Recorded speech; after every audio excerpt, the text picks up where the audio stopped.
experiencing feelings of sadness or anxiety. Joining me now is Dr. Keita Joy, motivational speaker, also life coach, to talk about how we can overcome the holiday blues.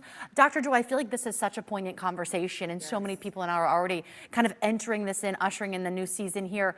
Tell us a little bit about this. I mean, we do think, oh, it's such a joyful season, but also it can bring on a lot of sadness. It really can, and we don't think about that because, you know, you're looking at TV and all you see is like, oh, Macy's, you have a sale, right? You can buy gifts, Christmas movies, yeah.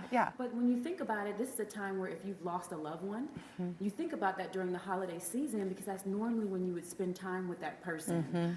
Financial stress seems to pile up because you have your normal bills that you have to take care of, and then on top of that, now you're thinking about, oh my goodness, all these gifts that I have to buy for my kids, right?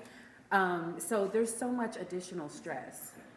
So I think that one of the big issues too is that when we have all this holiday anxiety, one of the things that I think people really try to figure out is, how can they manage everything? There's so much to be put in front of us, to put on the table, like you said, the financial aspect of it. And then in addition, if you lost a loved one. So what are the best ways to deal with that? You know, I had read once before that embrace that and maybe you set a plate at the table for the loved one that you lost.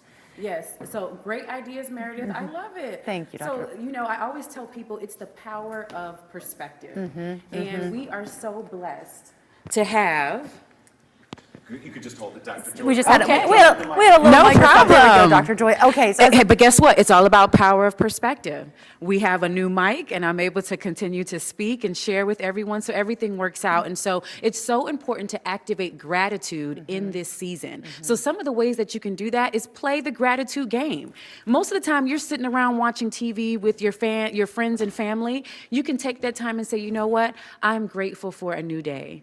I'm grateful for my family and friends. And each person can go around and talk about what and who they are grateful for. That's a great idea. And Dr. Joy, tell me about too what the anxiety and wanting things to be perfect. I think especially, as a mother, I think a lot of times we take on the role of, okay, we're the gift givers and we're the planners, the party planners, and you want to make sure that your child has all these holiday experiences, the perfect gifts for all the family. That's a lot that we take on during the season. Do you agree? We do. And so I like to say the present is a present. Because we're focused on the future, and the future is what produces so much worry and stress. But if we can focus on the here and now, and so I always recommend take deep breaths, smell the roses, blow the bubbles, and be centered in today. Because if you look around today, there's so much that you can be grateful for, and that ends up reducing your anxiety and stress thinking about the future, because the future's not even here yet. Right. But today, there's so much in today that you can be grateful for. And lastly, Dr. Joy, how do we take care of those in our lives, our dear friends, our dear family that have lost loved ones, to remember them during the holidays? What can we do for others that way? Be intentional and check up on your family and friends.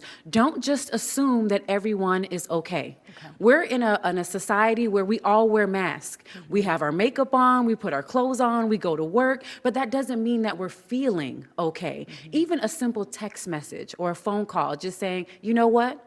I was thinking about you. I care about you. Come on over for dinner sometime. That goes a long way. And it only takes a few seconds to do. It really does, just being so sincere and taking care of others. I love Yes. it. Dr. Joy, thank you so much. You're welcome. You certainly make it a great morning. That is for sure. I'm glad we got our microphone We did it. We're improvising over here.